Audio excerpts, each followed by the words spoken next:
Assalamualaikum warahmatullahi wabarakatuh. Berita hari ini bersumber dari kompas.com. Kisah mahasiswa Aceh terisolasi virus corona Wuhan. Uang 50 juta pun tak cukup.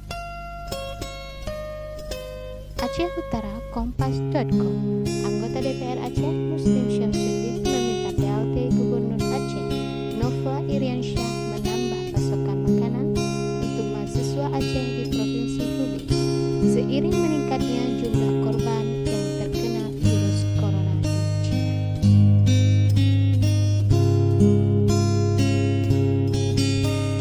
Sehari sebelumnya, pemerintah Aceh mengirimkan uang tunai sebesar 50 juta rupiah untuk kebutuhan mahasiswa di sana.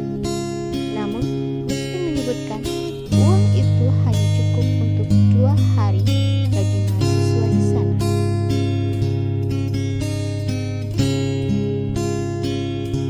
Ini lucu juga, masa iya dikirim hanya 50 juta rupiah?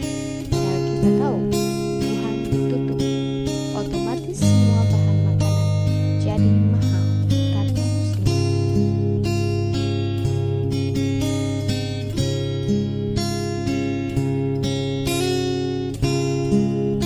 Orang tua mahasiswa Aceh